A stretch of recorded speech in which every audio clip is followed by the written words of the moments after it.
everybody? My name is Brooklyn Vale, and welcome to the very first episode in Fandom Nerdgasm. Nerdgasm is the Inner Geekdom Debate League.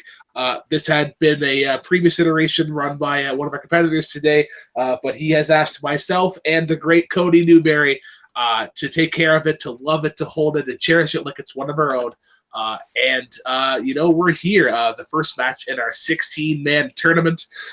Very excited for this match. But before we get to our competitors, I have to introduce the co-commissioner, the thorn in my side, one Cody Newberry. Cody, how are you feeling? The league is here now and has finally arrived. How do you feel with this matchup today? I'm quite nervous about this matchup. One, I'm contractually I can't speak. I have to back Robert in everything besides debate, so that will shed. I can't do anything with that. But he's probably one of my best friends in this community, so of course I hope he does well. But Kaleb has got a crown on his head, and he's quite pissed off tonight. So this match should not be in this round, but we had to make it random. So this should be probably the most intense round of round one. So again, I don't really have a favorite. I think this is actually 50-50 going in, but I think this is a great way to start off our new league. All right, so obligated and climactic are words that Cody cannot pronounce. I'll add that to the list. Joining us as well today, he is our third judge. He is also the just the creator and the commissioner of Multiplex itself. Tim Smith. Tim, how are we doing, man? And Robert and Kaleb, both veterans in Multiplex. How do you feel with this matchup? Very glad I don't have to compete in this. So Kaleb, have fun. Robert, have fun. I am happy just to judge, just to watch these two titans clash in who can argue their point the best. All right. Well, before we get into the actual competition, let's get into the minds of our competitors. So I'll kick it off to Cody. Take it away. Well, okay, I forgot all about this. I'll do the Kaleb thing. 3, 2, 1, put it in. Kaleb, we'll go to you first. You are technically the higher ranked person because you ran this league, so freaking of course you'll be at the top of the standings. So, Kaleb, how do you feel about Robert, and how do you think you're going to do today? You said it yourself. I'm one of the best debaters in the league. My biggest problem is that I always come up one question short. That's not going to happen today. I am very sick of being the bridesmaid, never the bride. And I'm going to win today. Robert knows his stuff when it comes to trivia. When it comes to debate, I think I can win. I know he runs that whole failed experiment, but I think I can win when it comes to the debate world. All right. Well, that was really nice, and you didn't say anything that I think you shouldn't have said. So, okay. And Robert, you're already a champion. I feel like you need to win everything that's associated with fandom. So, how do you feel about going up against Kaleb today? And do you think you have a shot? I think I have more than a shot. I think I am the favorite here. Both of us have some decent experience with debating.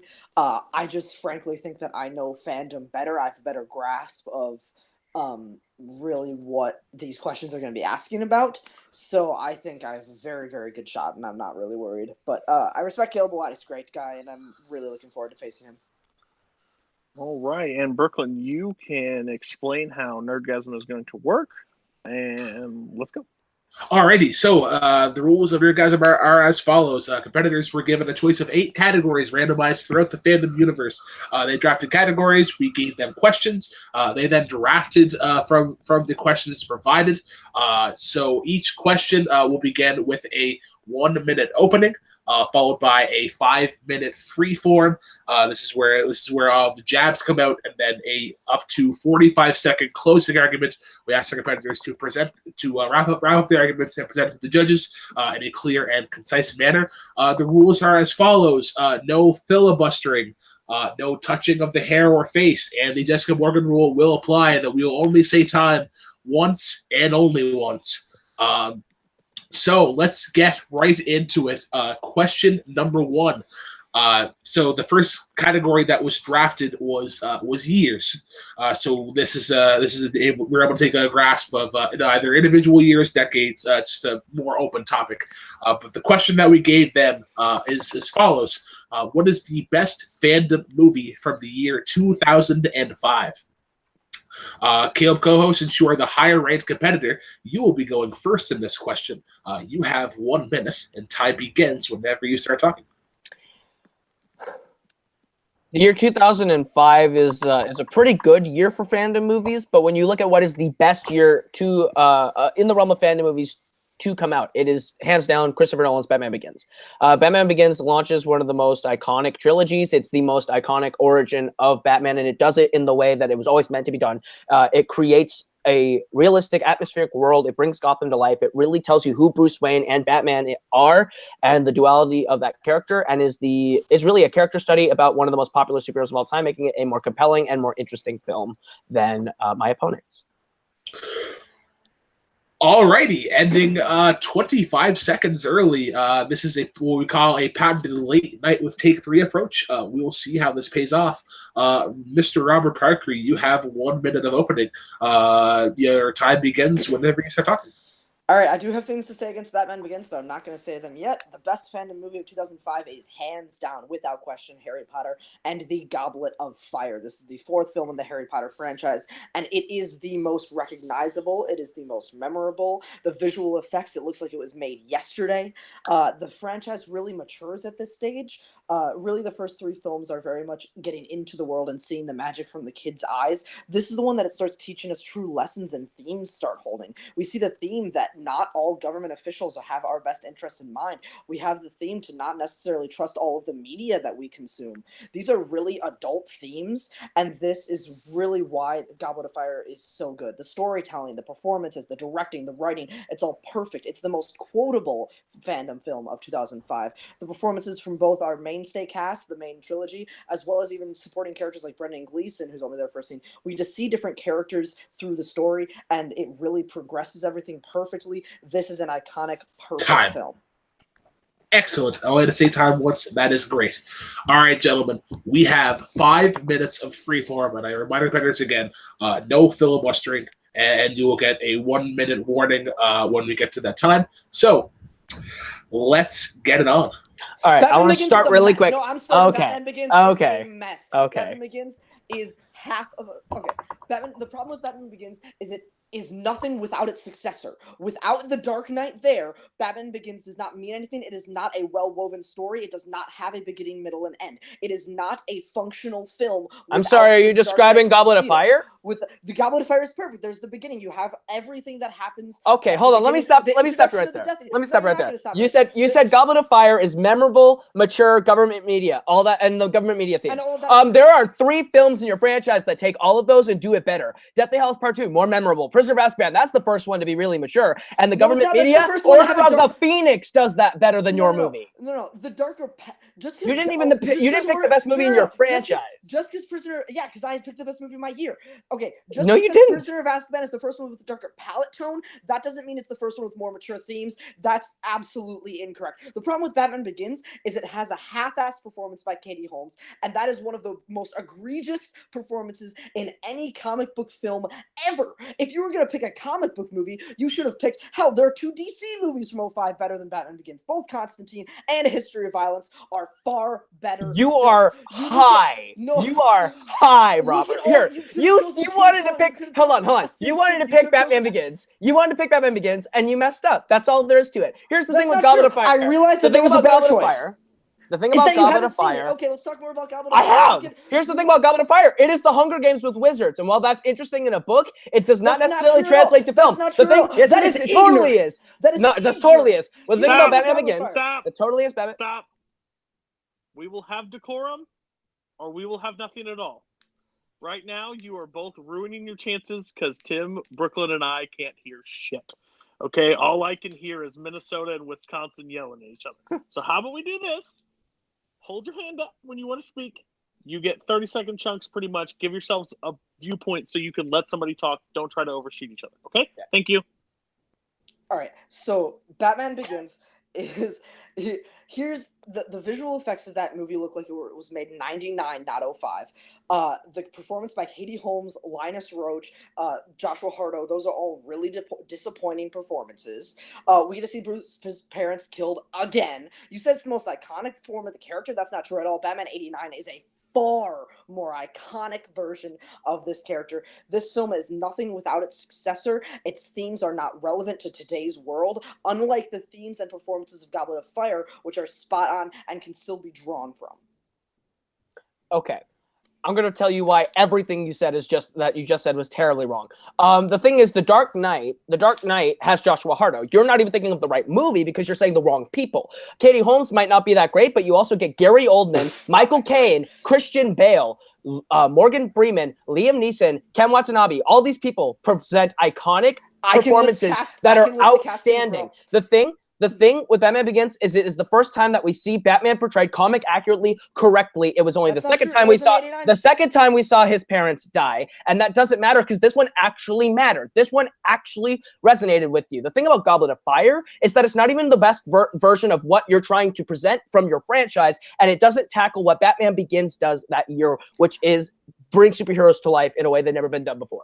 Okay, I can read off the cast list on IMDb too. Daniel Radcliffe, Emma Watson, Rupert Grint, Robert Pattinson, Ray Fiennes, Michael Gambon. Hey, it's my turn. Michael Gambon, Brendan Gleeson, Tom Felton, Alan Rickman, Timothy Spall, Robbie Coltrane, Maggie Smith, David Tennant, Gary Oldman. Better in the one scene in my movie than the entirety that he is in Batman Begins. Batman Begins is a half of a film. It is not a complete story being told. I can't even see any of the action. The action in Goblet of Fire is clear, crisp when he's fighting the dragon under the sea, under the Black Lake. Excuse me. If you look at everything that happens in the graveyard, everything that happens in the maze, everything that happens in the World Cup, this is 1 minute warning.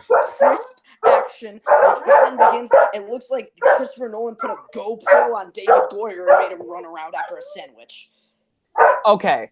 First of all, the cinematography was nominated. Wally Pfister got an Oscar nomination because the cinematography puts you in the place of one of the criminals getting beat up. That is an ingenious move that they did to make a superhero movie work. Shaky cam. That's a shaky cam excuse. That's what that is. Okay, once again, my time to talk. Also, Gary Oldman gives a better performance in Batman Begins because he actually brings to life a comic book character that people love and adore and does it better. The thing about Goblet of Fire, he's in your movie for 4 minutes and gets shot in the face by Bellatrix Lestrange with a wand. And now you're thinking the wrong movie, motherfucker. Whoopsie freaking new. All right. He appears in the fireplace and he gives. When you say Batman Begins is a half-baked movie, you're trying to describe The Dark Knight. Batman Begins is a complete story, 3-act structure. Goblet of Fire is setting you up for more movies and doesn't tell a complete story within itself, whereas Batman Begins actually tells a character story in a 3-act structure. Which themes aren't relevant. Those themes don't matter at all. Time. Strike that from the record. That was after time. The judges, please strike whatever Robert Parker said from the record. Ow, my ears hurt. This is what y'all what happened to no filibustering? I don't know. You did it too. 1 second. We kept a good eye on filibustering. The balance was there. So 45 seconds. We're going to begin with Robert Parker. You will begin first. You have 45 seconds. Time begins whenever you're talking. And once again, wrap up your argument into a nice little bow and present it to the judges. Goblet of Fire's performances, themes, and visual effects make it a far better film than Batman Begins. Those 3 things are the 3 things that it does better than Batman Begins. The performances, yes, we both have good actors and actresses in our films, but there is not a single performance you can knock in Goblet of Fire like there is in Batman Begins. The visual effects are compelling, they're great. When you look at all of the action scenes that have visual effects in them, in Batman Begins, it's frantic, it's messy, it has a fake character death in it that just doesn't make sense. And the themes are relevant in Goblet of Fire to today's world. They are not in Batman Begins. Batman Begins is very clearly a setup for a successor that was always meant to be better. Goblet of Fire is not.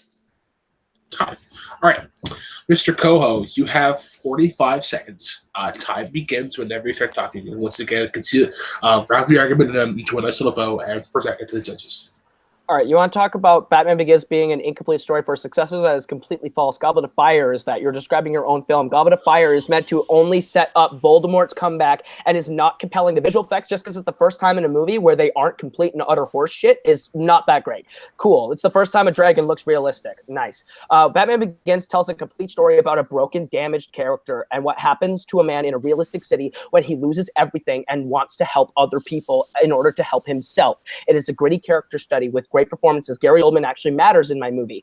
You have actual stakes. It's all about the protection of the city and the heart and soul of this one man. Goblet of Fire is just a teenage Hunger Games with wizards that doesn't mean anything. And all it does is it's 2 hours of exposition to get Voldemort in so that you can have 7 better movies later. Time. Okay. All right. This is an interesting one to judge. I'm going to go first.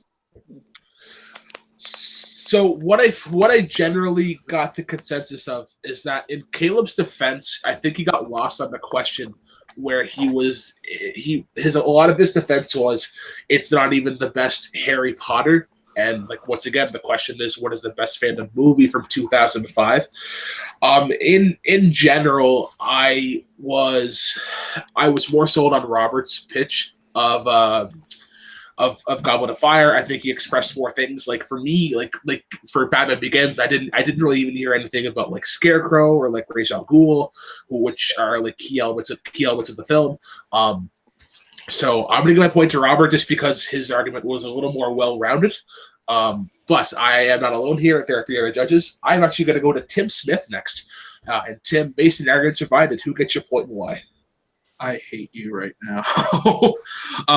Yeah, this was really, I think, a lot for both of their defenses were going against this, or going with the same of how you said, kind of getting off track of that best movie, and both of them going with why this movie or why their movie is better in all, with Caleb shooting that this is not the best movie. You have 7 other movies when really it's about 4 other movies left to be better, and Robert shooting back with that same of you have 2 other movies better setting up from this one, both of them really going on the same defenses. But I am going to give the point with a slight edge on this to Caleb for bringing up, able to defend some of Robert's points with themes, visual styles, what have you. So a very slight, like you couldn't even put a hair. So I'm going to give it to Caleb by a hair. All right. Well, Mr. Newberry, it comes down to you. Based on the arguments provided, who gets the first point in the Nerdgasm tournament? So if this was a question on what is the best movie that set up the rest of the film, I have to give it to Caleb. But the problem I'm facing, which I think, no offense to both of them, because I have a lot of respect for both of them, I think they did a real shitty job of arguing the actual question. I would have had a better time watching this if they would have actually went with... Now, the reason why I'm siding with Robert on this question is because Robert actually brought other films up of 2005 to actually like weigh up his points. We got basically into which movie is better, which is correct, the correct answer, but there was like no mention of why it made it like a better film of 05. So it was a very tough like stuff. So I have to side with Robert on that. Alrighty. Well, Robert gets the first point in the new Nerdgasm 16-man tournament. I love you, Batman Begins. I'm sorry. So with that, let us move on to question number 2. Pixar was the next category that was selected, and we had a doozy of a time picking a question for this category. But the one that we ended up picking was what was the best lead performance in a Pixar movie post 2005? These guys are both Pixar enthusiasts, especially of the modern times. So actually, Robert, you will be going first this time. You have 1 minute. Time begins whenever you start talking. Picture the first 10 minutes of Up. This is heartbreaking, emotionally wrenching, and beautiful, perfect cinema. This is perfection in its finest. This is perfect filmmaking. In Up, Ed Asner voices Carl Fredricksen. Every word, every sigh, every sound made by Ed Asner in this film makes your heart feel the pain that those first 10 minutes made you feel. It also makes your heart feel the love and the dedication and the sense of adventure that he had for Ellie, his wife. So their relationship wasn't perfect, but it was perfect for them. And every single word that Ed says in this movie brings you back to that first 10 minutes and envelops you in the story even more. There is not a single thing of his performance that brings you out of the movie. It's the most engaging performance in any Pixar movie ever. Ed Asner is perfect. His relationship with Russell is perfect. It's got humor, it's got lightheartedness, but it's also got true emotional pain, which is perfect and brings you back to the first 10 minutes. Cool. Mr. Koho, you have 1 minute for your opening arguments. Time begins whenever you start talking. All right, the correct answer is Benjamin Burt, who plays Wally in the film Wall-E. Now, I picked Wall-E because this is a character that doesn't have to say a lot of words in order for you to feel exactly what he's feeling and to resonate and care about this character. He makes a lot of noises. He's a robot. That's what he does. The thing with Wall-E is you know exactly what he's feeling. You know exactly how he feels for Eva, why he feels that way for Eva, and it's only in the words of how he says Eva. And Ben Burt brings that in a way that no one else could. No one else could deliver the lines of Wall-E the way that Wall-E does, because Ben Burt is iconic for doing voices that are minimalistic, that give you more than you need to, that gives you everything you need to know without force feeding it to you, without having to do too much. The thing about Ed Asner, I will talk about in the rebuttal period, but with Ben Burt, he delivers such a beautiful performance in the character that is supposed to be heartless. It's a robot, and he makes you feel exactly everything that you feel for this robot, for his love, his emotion, and everything, and it all comes in just a couple of words that he says throughout the film. Time. All right. Efficient use of the 1 minute. All right, guys, we go into 5-minute freeform, and I will reiterate the points brought up by Mr. Cody Newberry. Keep it to, keep it balanced, keep it back and forth. I don't want to hear just blurting and yelling and just trying to go over top of each other. Give a time for good back and forth. So 5 minutes. Let's get it on.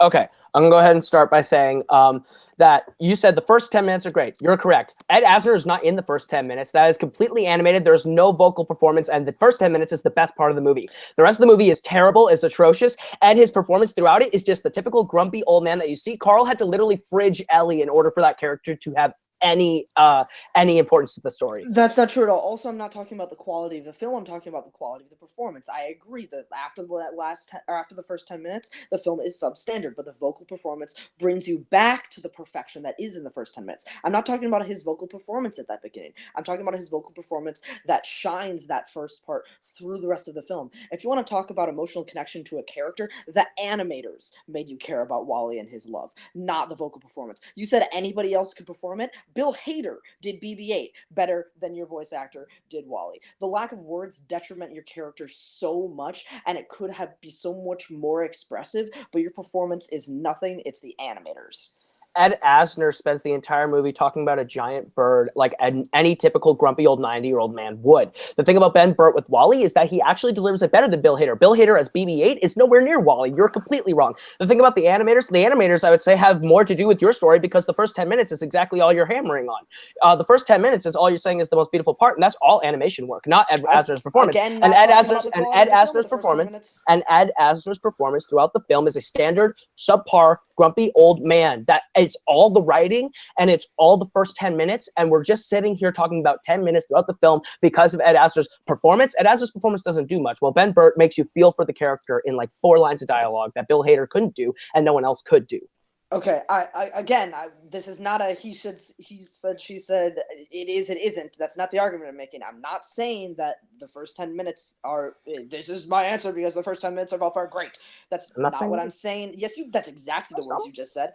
That's not what I'm saying at all. I think the performance is much, much more. It transcends the grumpy old man because of his relationship with Russell. Because every word that comes out of Ed Asner's mouth reminds you of the heartache that character has gone through. Every raspy time when he unplugs his hearing aid to like under the balloon, and then the cloud comes. It's a little bit of an action set piece. The conversation with Russell that happens before that is just so endearing and heartbreaking. Just the fact that you truly understand what this character has gone through, it makes you sympathize with him, and it makes you truly love him. There are half a dozen Pixar performances better than WALL-E. You just pick somebody that is not emotive enough because he's not given enough to do with as a performance besides just make little robot noises, and that's not enough. The thing with Ed Asner is the reason why you love it like that character is the screenplay. It's all writer's work. The thing is, Ed Asner's performance is all animated. Ed Asner adds little to nothing to that performance. He is just doing a grumpy old man shtick. It's the words coming out of his mouth that are important, and that is all Pete Docter. That is all Brad Bird. That is, or not Brad Bird, but that's all the writers of Up. The thing about Ben Burtt and WALL-E is that he doesn't have to say a lot. He doesn't need to do a lot because what he's giving you in those moments, in those small moments, is more than anything than Ed Asner is delivering when he's talking about a bird or to Russell, because it's nothing. The writing is better in Up, but the performance is better in WALL-E because that character gets to do so much vocally that you're just undercutting and understating for the sake of argument. I disagree completely. He does not just do the grumpy old man bit. It's not just the words he's saying. Every time he walks, he takes a step and he does a little grunt, a little raspy sigh. And that is just because that's what that character has gone through. That character has such the pressure of life still on him because of all the terrible, terrible things. It's a reference. There's a reference in the movie to Good Will Hunting where Robin Williams delivers his speech about having gone through cancer, having gone through terrible, terrible things. And that is manifested. Every single second of that is manifested in the grunts, the groans, the raspy talking, not just about the bird and the plot of the movie, but just in the way that the character carries himself. The thing about the way that the character carries himself, again, is the animation. And also those grunts, and that's what we call additional voices. That's not even necessarily Ed Asner. Ed Asner's not even necessarily making those voices. The thing Ben Burtt completely voices WALL-E throughout the movie. There are interviews, everything about it. The thing Ben Burtt delivers innocence. He delivers romance. He delivers love. He delivers a powerful, innocent, heartfelt performance in saying 8 or 9 words throughout the entire film. Ed Asner's grunts might not even be him. The thing about Ed Asner is he's got a really good script behind him in terms of words to say, but he's just doing the same grumpy old man thing that he did for the last 20 years. Can you please make up your mind? Is it great writing that is fantastic, makes the character better, or is it the character has nothing to say? You cannot argue both, and you are. I'm not arguing both. Yes, you just said both. I'm not arguing both. I'm saying the script is okay. If you're looking for a character that's lighthearted, lovely, has all of that emotion behind it, you should have gone for Anthony Gonzalez, who does Miguel and Coco. You just didn't. You went for a character that looks cool, and the visual look on his face is perfect, and the little noises he makes are cute, but that does not display relatability with the character. Strike that. All righty, let's get into the 4-minute close, or not the 4-minute closing arguments. Let's try that again. 3, 2, 1. All right, guys. Debates are intense and close. Let us now get into the 45-second arguments, the closing arguments. Koho, you will be going first. You have 45 seconds. Once again, wrap up your arguments into a nice little Star Trek box set and present them to Timothy Smith. The reason why Robert says Ed Asner's performance is good is because he makes groans and grunts that refer somehow to the first 10 minutes that Ed Asner has no dialogue and nothing to do with. Ed Asner has an okay script, some good dialogue behind him that allows him to connect with you somewhat, but it's not Ed Asner's performance. It is the story or the dialogue, but it's not Ed Asner. Ed Asner does literally nothing. He's playing a grumpy old man. Ben Burtt brings so much innocence, heart, and performance to a robot that should not have that. He does so much to make you care for the character of WALL-E. It's not the animation. The animation, sure, it's an animated movie. Of course, animation is going to be a part of the animated character's looks and style. It's about how the voice relates the emotion. And Ben Burtt gives more emotion in the word Eva than Carl Fredricksen and Ed Asner give in the entire runtime of Up. It's all the script. It's not Ed Asner. Interesting. All right, Mr. Parker, we go next to you. 45-second closing argument. Please wrap up your argument into a nice box set of Family Guy Season 3 and present it to me.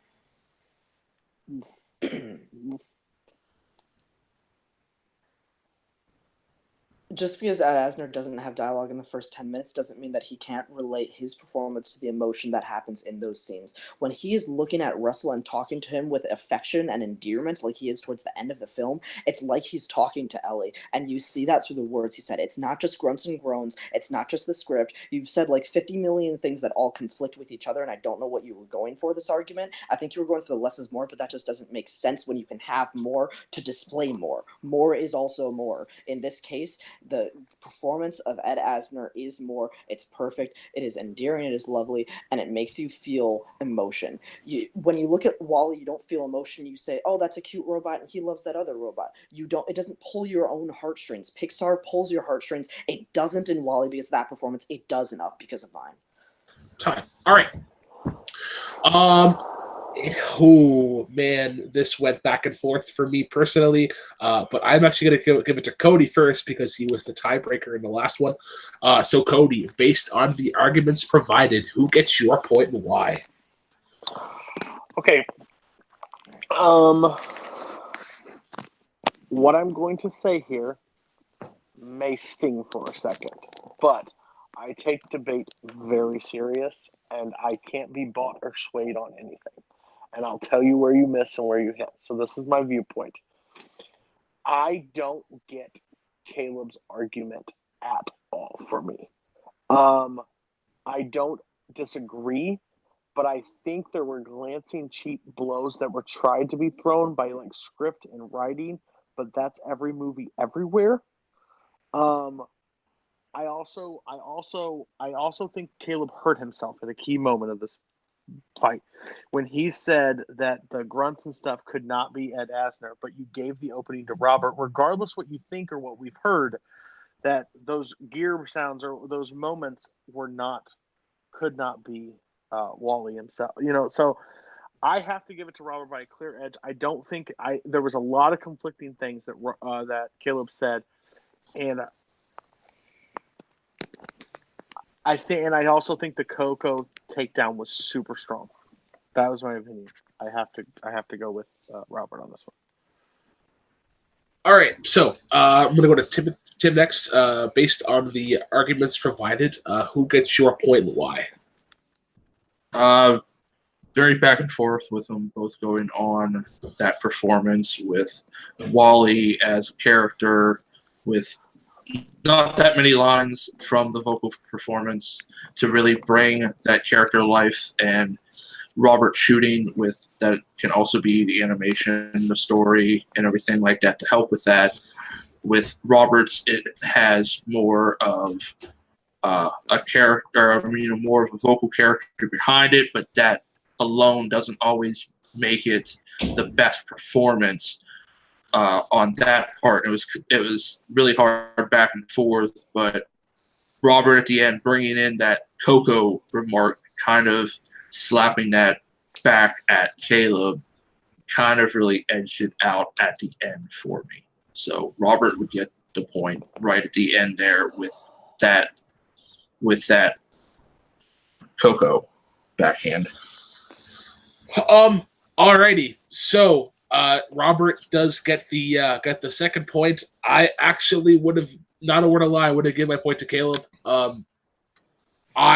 The whole writing thing is whatever. You can apply like Cody said, you can apply that to whatever. But I understood what Kaleb was getting after is that the writing is great, but it's how you inflict and how you give inflection and emotion and feel. And I was sold on Kaleb's minimalist approach, and he had some good defenses against Robert. The whole BB-8 thing, like Robert tried to compare the two characters. But yeah, it was a good back and forth. But yeah, I think the 10-minute opening thing, just trying to go back to that, I didn't find that I didn't like that as a base to consistently come back on. So that's my whole reasoning. But I am in the minority. So Robert does get the point, which means we move on to question number 3. The third category drafted was Disney animation. Yeah, Disney animation. And the question that we picked, we went back to some of my background in music. And that question was, other than anything from Song of the South, what is the worst Disney song? Because if we went with we could have. I actually kind yeah. of like Mr. Bluebird, that song. Yeah. Robert is a already. racist. You heard Just it admit here it. first. Robert is a racist. All right. Wow. You got me. No, I'll tell you. I actually like that song too, but it's in the film, so Like manager, like client. we gel pretty well. Just let me... Clearly. Arkham Knights or KKK? I don't know. Spot the difference. No, I'm kidding. I'm kidding. I'm kidding. Wow. I saw the shot. I had to take it. No, I always respect that. real. Here we come. No, Caleb, I respect the balls for taking that. I respect that, man. And the channel is canceled. Thanks a lot, guys. This All is fun. All right, guys. So the question, once again, is as follows: what is the worst Disney song that isn't from Songs of the South? Caleb, Koho, you are going to be going first in this argument. You have 45 seconds, and I will remind you, you are currently down by 2, so this is a make or break point. All right. So in the 1950s, there's a movie that Peter Pan came out, and when you look at the film in its entirety, it's a fun swashbuckling adventure that completely gets halted to a stop when, after saving the character of Tiger Lily, we go to a Native American camp and sing around a campfire, singing a song called "What Makes the Red Man Red." It is completely unnecessary to the plot of the film and is completely offensive. It really does not hold up. And the entirety of the scene is offensive. They're sitting there, like, smoking out of a pipe. Peter Pan puts his hand up and tries to speak in a stereotypical Native American tribal chief accent inflection, and it is completely offensive, and it really does not have any weight to the film in terms of like what's going on in the story, but it tarnishes the overall project as being easily the worst Disney song to exist because it is insensitive, it is not very well put together, and it is very inconsequential to the story, and overall the biggest blemish on Disney's record, I think, ever when it comes to music and songs. Time. I do apologize. I put up 10 seconds at the 35-second mark. I forgot that we were in opening, not closing mode. All right. So now we go into Robert Parker. We now get a 1-minute opening. Time begins whenever you start talking. When you look at songs within films, you have to analyze 3 aspects. The music itself, like objectively, is it a good song? The themes, how does it actually fit within the world that within the world that the film has created, and then the memorability and impact on the story. When you look at this, clearly the worst Disney song is Lack of Education from Fox and the Hound. Now, Fox and the Hound and Peter Pan, both really good movies. Fox and the Hound, I like a little bit more. But the problem with Fox and the Hound is the music itself, first off, this is just a bad song. It's like mistuned. It seems like it's in the wrong key. It's got a really weird vibe to it. The themes, it fits within the film utterly atrociously. Like the movie's themes is about friendship and finding friends in the wrong places, and this one is like, hey kid, you're gonna get shot and taxidermied and it's your fault because you wanted to have friends. And the memorability and impact, you don't remember very much about the song itself, but its impact is just atrocious on the film's plot. Time. Alrighty. All right, gentlemen, let's get into it. 5-minute freeform. I do want to remind again, Robert, if you get this point, you will be our first winner. Although if Caleb does get the point, we'll move into our speed round questions. So 5 minutes of freeform. Let's get it on. All right. I would like to analyze my criteria to your song. So the music itself, objectively, is what makes The Red Man Red a good song. Forget the lyrics, forget the racial insensitivity. Is it a good song? The answer is yes. It's got, the vibe is good. Listen to that song again. You can listen to that song. It is listenable. It is good music. It is well-written music. The themes, it fits in with the themes of Peter Pan. It's a bunch of British white kids. Their imagination runs wild. The whole theme of Peter Pan is imagination. Let it run wild. Is it insensitive? Yes, but it fits with the themes of the film, and it sure as hell is memorable. As far as not having an impact on the film, of course it is. It's bringing the kids, the Darling children, more into Neverland. Your song fits all 3 of the criteria that are necessary. Mine does not.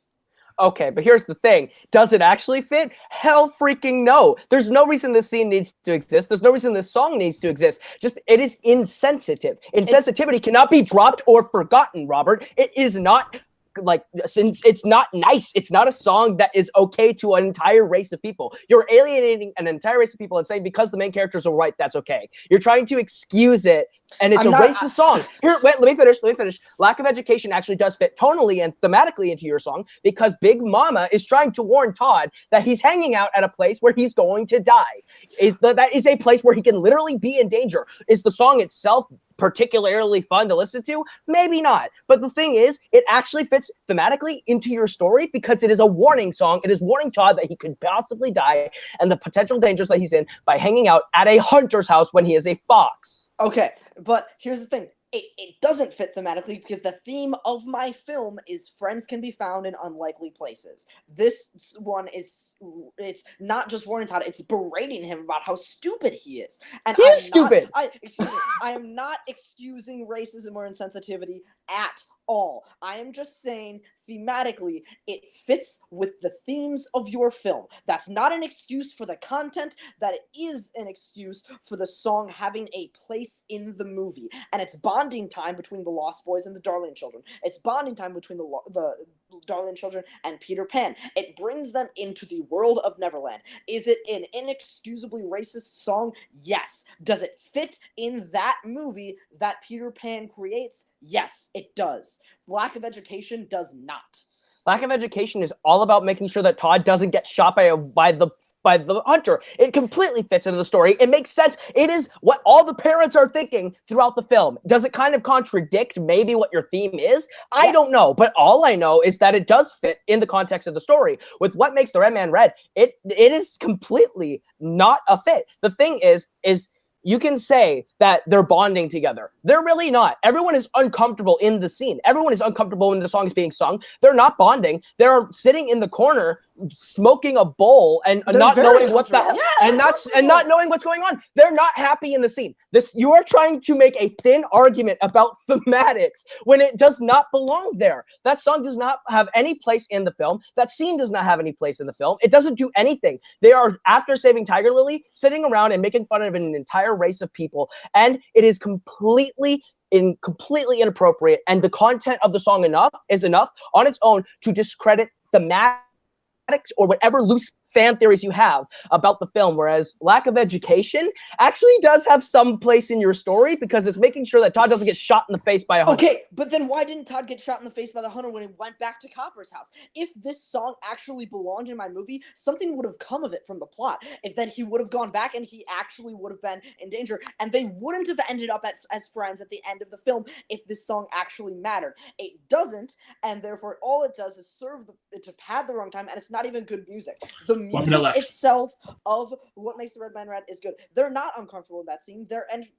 engaged with the tribal people. It fits in with the themes of your movie. If you're saying your song doesn't belong in the movie, then the characters of Tiger Lily, they don't belong in the movie either, which that changes the plot of your movie significantly. So you take the song out of my movie, nothing changes. Not a single thing about my movie changes. You take the song out of your movie, you genuinely have a different plotted film.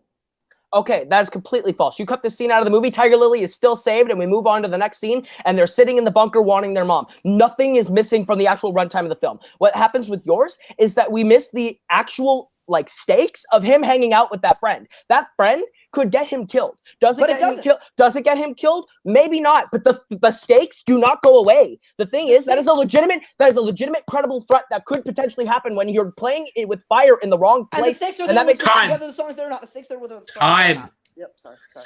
Once again, please strike anything taken off the record here. Yeah. All right, let's get into the closing arguments. Mr. Robert Parker, you'll be going first in this. You have 49 seconds. Once again, close up your arguments and present it to the judges in a nice, concise manner. The stakes of this movie are there whether the song is there or not. This does not set up the stakes whatsoever. If you were saying the parents were thinking it already, you don't need a song to bash them over the head with it. If you look at the 3 criteria, the music itself, this song is not a good song. What makes the Red Man Red is a listenable song. The music itself objectively is good. The themes, it fits within the movie. What makes the Red Man Red is about imagination of some British white kids. I'm not excusing it, but it fits in your film. Mine does not. It is jarring, and it is out there, and it makes the film worse. Memorability and impact, yours impacts your plot. Mine does not. Mine could be taken out of the movie, and the movie would not change. Yours would. That's all I got. All right. We now go to Mr. Koho. This could potentially be your last 45 seconds, so make them count. Time begins whenever you start talking. My scene and my song do not fit in my story thematically. It actually halts the story, halts the film, and we spend time with a bunch of characters that ultimately serve no real importance to the story. Tiger Lily is still ultimately saved, and if we jump to the next scene, he's with the darling children and they're having that bonding moment. They don't need this song or this scene in there. The thing is, this song shows that Big Mama cares about Todd and is just looking out for him. It helps raise the stakes. It helps show the importance of, hey, there's actual danger of where you're going and what you're doing. The musicality, whatever it is, it does not necessarily matter. The thing is, spoken word is still a music. Spoken word is still music, so you can't really bash it for that entire genre, and it was experimental by doing that. But also, when it comes to the overall thing of the story, it does have weight. It shows the stakes and danger of your character hanging out where he is, whereas with my song, it does nothing. Imagination of British white kids? Not really. It's about a bunch of people making fun of a bunch of race that does not matter.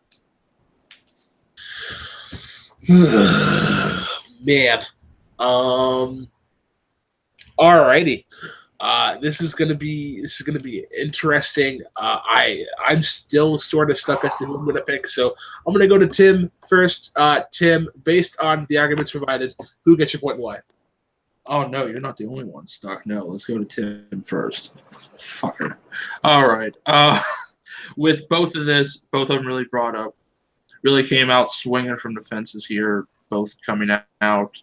I like how Robert broke down the themes to really give you to look at, but I really think that kind of hurt his argument because of both of the arguments. I think really Kaleb gave it to.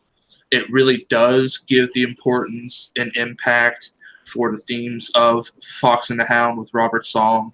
With Kaleb's, it really, if you look at it, it really doesn't.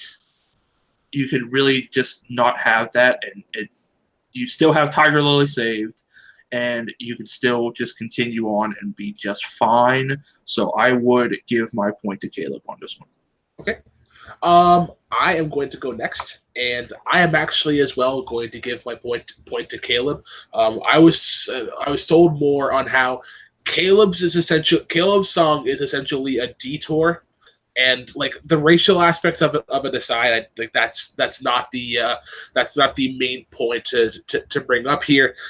It was just sort of like I got more of an argument as to why his didn't fit, and he really sold me on the closing, where it's more so could it be a more harsher song? Yes, but it is more important to the theme and as to where the motivation of the character itself. So I'll give my point to Kaleb, which means that we will be going into speed round. But Cody, based on the arguments provided, who would you have swayed with and why? Well, if you're a racist in 2018, it's bam, elimination, lack of education. Okay. Besides note, if I was to rewrite this question, I would say please pick a worse song that doesn't involve race, because it always puts everybody into a tight spot of like, yeah, I'm not defending. I want to make that clear. No, I'm not defending racism. Exactly. It's kind of like when you argue Schindler's List and somebody says, "Well, if you don't like that, then you hate the Holocaust or you don't believe it happened." Like, that's just rough all around. I just feel like it was an uphill battle for Robert. I think if you pick like Savages from Pocahontas, he has a shot. But yeah, racist, it's just tough. And I actually like elimination, lack of education. I guess I grew up with the movie, but I have to give Kaleb the point on this one. I thought it was pretty clear, and it was kind of an uphill battle. And you gave Kaleb Koho the race card throw out in this movie, and he can drive that point harder than any person ever because he'll make you feel like a terrible person. So Al Sharpton, who? So the rules of speed round are as such. If I hear the competitor first, they'll be going first. There will be a 45-second opening followed by a 30-second rebuttal. Once again, the competitors are aware of the categories the question will be coming from, but they're not aware of the questions themselves. Only myself and Cody will know. So let us get right into speed round question number 1. And I do reiterate that Robert is ahead 2-1, and this is game point number 2. So your question in the category of Disney live action is: which is the worst Disney live action film? Tomorrowland or John Carter? Tomorrowland. I said it first. I heard Caleb first on No Tomorrowland, way. but judges, back me up here. Which wouldn't you? I heard Caleb first, but I could be in a I'll minority. take John Carter. I'll take John Carter. Yeah, I'll I- take it. I'll take Caleb it. first. Yes. Yeah, I heard Caleb. All right, so Tomorrowland versus John Carter. Once again, you are arguing what is the worst Disney live action film. Caleb, you have 45 seconds. Time begins whenever you start talking. Look, what we have is a battle of Pixar directors coming into live action and it has this really interesting take that they can make something really fun and imaginative. Who did it better?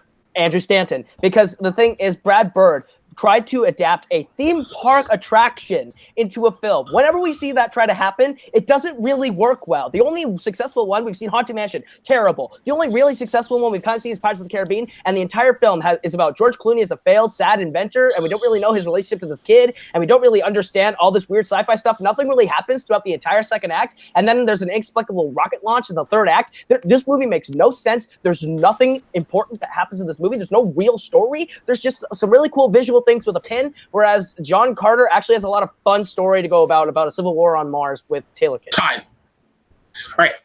Excellent opening argument there. Mr. Parker, you have 45 seconds for your opening. Once again, you are arguing for John Carter being the worst Disney live action movie.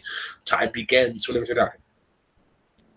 John Carter takes an absolutely brilliant sci-fi source material called a book called The Princess of Mars. This book I've actually read multiple times. I really enjoy this book, and it tears it to shreds. The book has extremely complex themes about regret, about loss, about self-identity. The movie explores none of that. The movie is like blah, visual effects and battles and cool stuff. Taylor Kitsch, look, and all of that is frantic. It's a mess. It is a destruction of treasured source material. Tomorrowland actually does a good job. It has good performances that John Carter does not. Britt Roberts and George Clooney both do really well in that performance.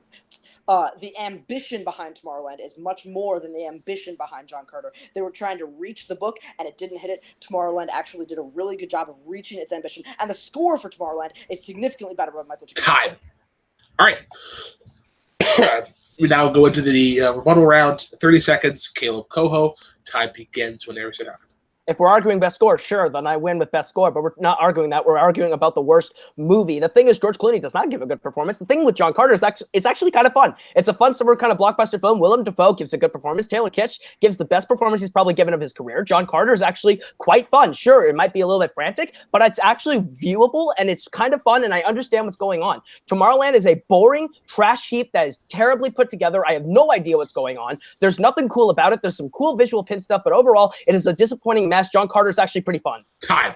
All right. Mr. Parker, 30 seconds for a rebuttal round. Time begins whenever you start talking.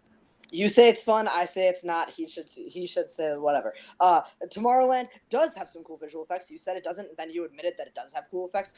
Score is part of a movie, obviously. Tomorrowland has some really engaging visuals and really engaging things to say. The themes of Tomorrowland are relevant today. About technology, about what we are as a society. That's engaging. George Clooney does have a good performance. There's good stuff in the real world with Tomorrowland that you can connect with. There's really, really high ambition with the visuals, high ambition with the story. None of that is present in John Carter. It's like Time. puke. Okay. Interesting speed round arguments there. I am going to go first, and then I will pass it off to my judges.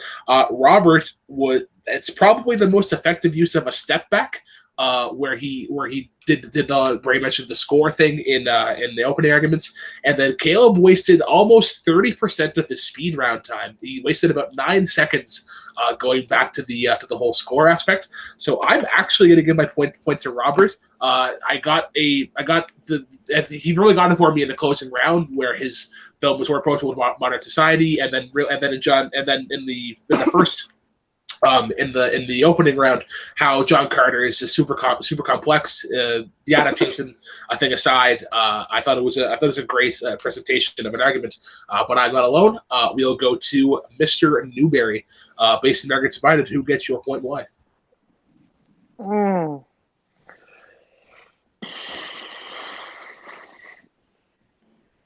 This is really tough for me because I think this was actually the closest fight of the rounds. Even though I really respect Robert's in the beginning, that made me giggle a lot.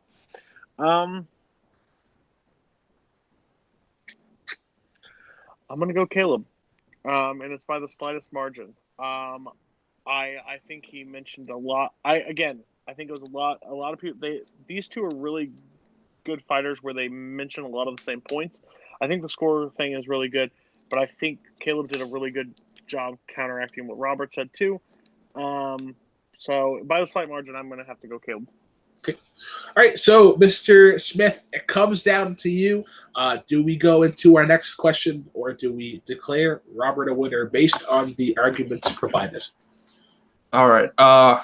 Coming right out of it, Kaleb really did a good job breaking down just for the movie itself of Tomorrowland being worse than John Carter. And Robert, I kind of think bringing the book in with someone who never knew it was based on a book really lost me a little bit with it, but I can understand it. I would say by the slightest of margins, I'd give it to Kaleb. Even though Robert at the end played a few good points, I still think Kaleb had at least one more over him, so I would give it to Kaleb for the point. As a debater, I respect Robert's opinion so much of saying, you know what? I'll go John Carter. And I agree. I'm not saying it was super close. It was super close. Super close for me. Right. All right, guys. So that means that we move into the last question. Very, very, very cool that our first match of the new Nerdgasm tournament comes down to the final question. The category that was drafted was, of course, Star Wars. And I will go to my fellow co-commissioner, Cody Newberry, to present this question. And once again, if I hear you first, if we hear you first, you'll be going first. Yes, I was quite fond of this because I think there is a ton of options in this. So the question of Star Wars. First one, say it, you get it. Who was the best pilot in Star Wars? Han Solo. Poe Dameron. All righty, Han Solo versus Poe Dameron. I heard Kaleb Koho first with Han Solo. Does anybody else disagree with us? No, Kaleb definitely goes first. Perfect. So Han Solo, 45 seconds. Time begins whenever you're talking. And once again, the question is, what character was the best pilot?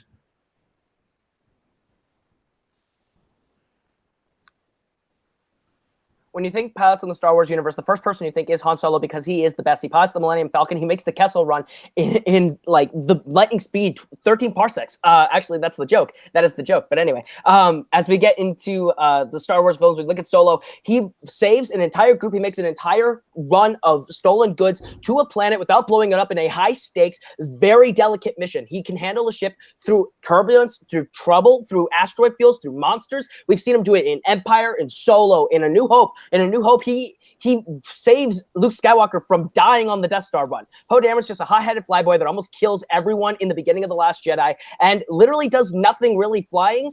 He's part of that like Death Star ripoff in Force Awakens, but he doesn't really do anything. He's not as interesting. Han Solo's the better pilot all over. Time.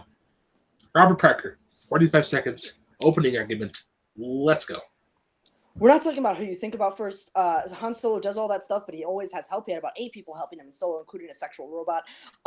Also, Poe Dameron is not just a flyboy who does nothing. He just single-handedly takes out 8 TIE fighters on Starkiller Base. He flies a TIE fighter. The only thing we've seen Han ever fly well is the Falcon. He doesn't even do a good job of that alone. Poe Dameron is not only a better pilot, he's a better character. He is a better pilot. He destroys way more ships. He's a way better fighter. He literally says, I can fly anything. Han Solo is a hothead. He never does it without Chewie or somebody else backing him. He is not a good solo pilot. Poe Dameron is the best pilot of the Resistance. He is the best pilot in the Star Wars universe. Alrighty, ending a couple seconds early there, but we now go into the rebuttals. Mr. Koho, you have 30-second rebuttal. Time begins. You said Han never flies alone. Poe never flies alone. BB-8 does most of the heavy lifting when it comes to flying that stupid X-wing. And the TIE fighter thing, he also had Finn helping him. The thing is, like, Poe always flies with someone too. Han actually piloted alone. In Solo, if you watched it, he pilots that speeder on his own very well, and he outmaneuvers many Imperial ships while doing it. Han is the better fly boy, as you want to say, because he can handle things on his own. He's the only one to survive that crew mission because he handles that ship very well. He's the only reason why Woody Harrelson survives. In Empire Strikes Back, he had no help getting to the asteroid ship. That was always him. Yeah, he's got Chewie, but that's what a good friend has. You have BB-8. BB-8 does everything. All right. Mr. Precker, you have 30 seconds. This is the last. No, sorry. This is go ahead. If you saw Solo, you would know that speeder, he crashed it. He got it stuck between 2 walls because he's a bad pilot.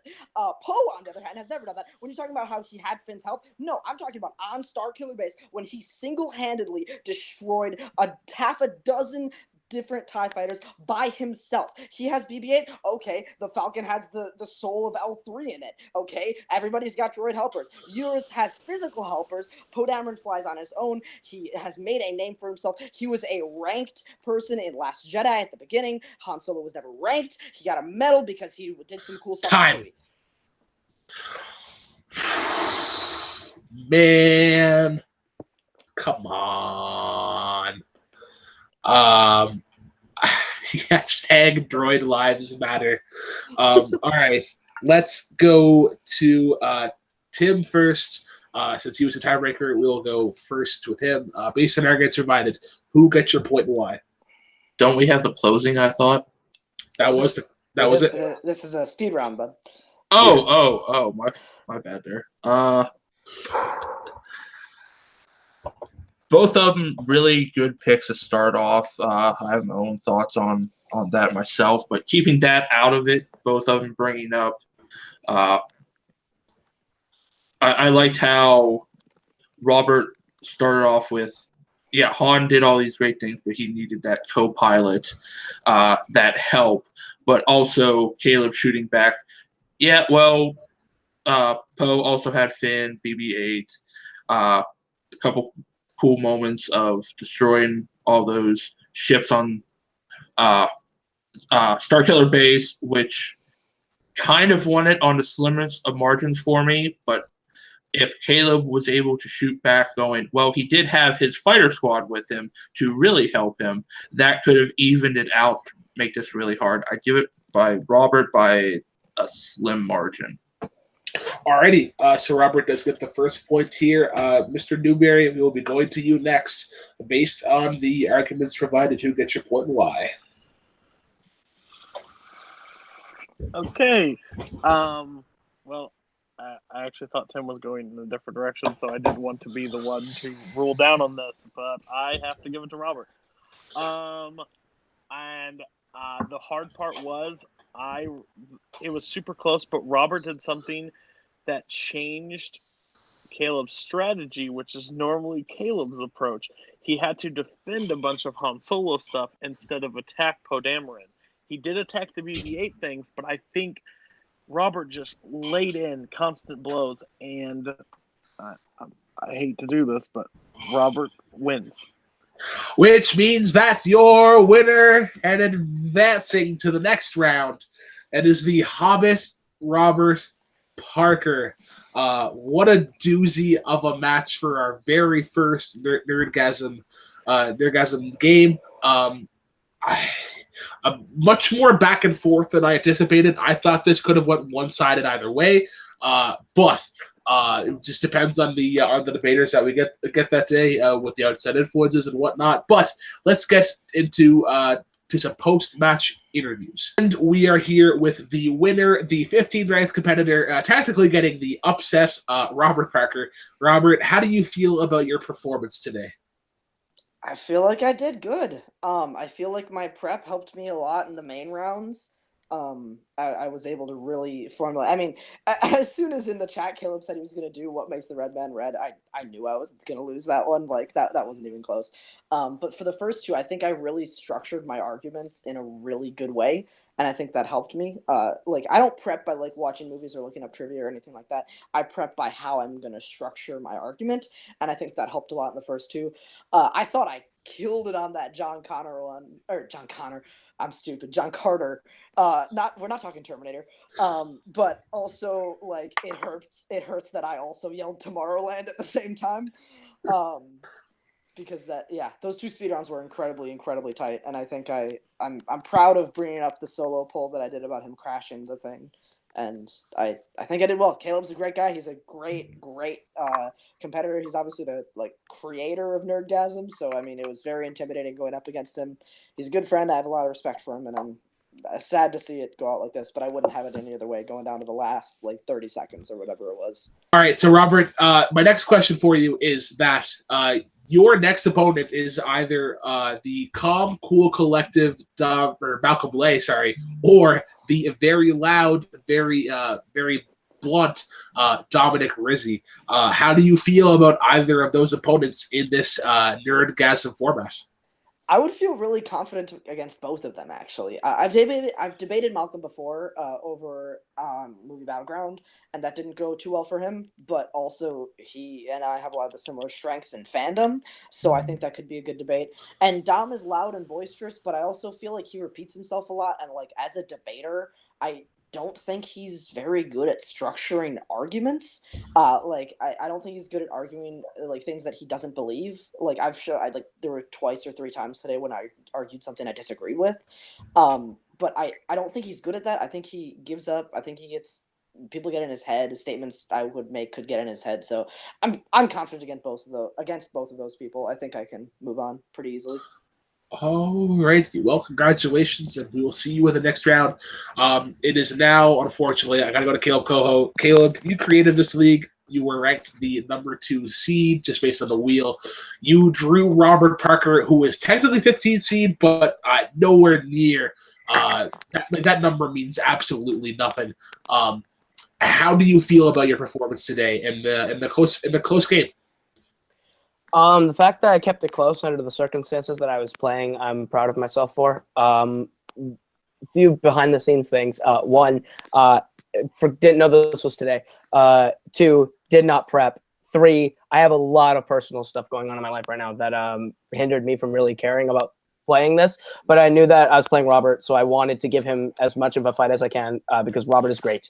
Robert is the best that has ever existed in any of our fan communities, and I have no problem losing to him, especially taking him to 5 rounds. I think that was good enough for me today. I'll be back. I just kind of need a break, so yeah, I'm fine. Yeah. Alrighty. So with that being said, let us go back to the desk of Tim and Cody. Well, you guys heard it here first. Robert not really being scared of who was next in his way, whether it be Dominic or Malcolm, and then Kaleb. It's fortunate to hear of the outside influences that can affect any of us at any given time. But it's good to see that he's happy with his performance and to go the full 5 rounds. Cody, I'll go to you next as the co-commissioner of Nerdgasm. How do you feel this first match of the tournament went? This first match was a title match, so that was fun. These two should have been at the end. Let's be real; they are 2 of the strongest hitting people. Again, as someone that talks with one of these people on regular basis, and has helped one of these people study on stuff, I have no I had no doubt going in that he could. It just matters if he formed his arguments in the right way, and he honestly did. He did a really good job. But the whole thing about Kaleb is that man needs zero prep and can keep any match close. So it's very interesting. And there's a whole reason why I'm not competing in this league, because really I do not want to piss off my client by trying to take him out or him take me out. So that was also a great point of that. I think I might be on my last straw with that John Carter ruling, but we'll probably have to talk about that afterwards. But it was a great first match. I had a blast watching it. I think Kaleb and Robert are two heavy hitters, and Kaleb will be back. And if Robert were to walk to the title, he better look to behind him, because Kaleb might be right there. All right, and I'll go to Tim's with next. Tim, I think this is probably one of the greatest matches to kick it off for the tournament. How did you feel about performances today? Both of them really strong performances. As we've heard, Robert is just one of those best around with the community leagues, especially his love with fandom and the categories in it, but also with Kaleb Koho, because he has this passion as well. We've seen this fandom league develop because of that passion and love for the fandom art, I guess you could say. And both of them really good debaters. Both of them different strategies of Kaleb with his strategy to really offset his opponent and to keep it this close with these two caliber stars. Yeah, this should have been a matchup later on in the tournament, but just how the drawing went, this was a first round matchup, and this is a tough match to beat to start off this tournament with. I mean, both of these competitors, you could easily have seen them go all the way to the championship, and it's sad we didn't get this later on for said championship match, or maybe in the semi or quarterfinals, but we got it now, and it was a great match to watch with both of these in their prep and their presentation for their arguments. Yes. All right, guys. Well, that is going to wrap things up today for our very first Nerdgasm match of the tournament. We'll now go into some of our favorite sections, the plugs. Go to our winner, Robert Parker. Where can the Nerdgasmites of the world find you? I love that name. And you can find me personally on Twitter and Letterboxd at RBRTPRKR98. That's my first and last name, no vowels plus a year. You can find me on Take 3 Productions doing hosting, and I lost my train of thought. You can find me on Take 3 Productions doing hosting duties. You can find me on Full Metal Media, specifically Full Metal Geek, doing hosting and question writing duties. And, of course, you can find me on the two podcasts I do, podcasts without a cool acronym with Chance Ellison, and Fireside Chit Chat with Zach Ford. All right, to our unfortunate loser today, Mr. Kaleb Koho, where can the nerdies of the world find you? Well, you can find me right here on Multiplex Entertainment. I host Fandom Fight on Fridays and Koho Oscars on Thursdays, so that should be debuting pretty soon. But yeah, I'm here. Always will be. And you can find my album Shoot for Teens with my group, The Forks, that's on iTunes and Spotify. Still selling strong. If you're interested in rap, we have that. And we'll be playing live in Wilmer, Minnesota on January 19th. So if you're interested, come see that. I don't know if there's a ticket price. It might be free. I have no idea. But yeah, you know what? Thanks for watching, guys. This is great. Alrighty. To the creator and commissioner of Multiplex itself, Mr. Tim Smith, where can the nerds of Multiplex find you? We'll work on your entrances, Brooklyn. We'll have to put you through the Cody Newberry School of Entrances and nicknames, but we'll put you through that. Funny that were clubs. Yes. For me, you can find me right here on Multiplex, helping host Movie Warzone, one of the big factors behind TV Tuesdays with Singles and Fandom.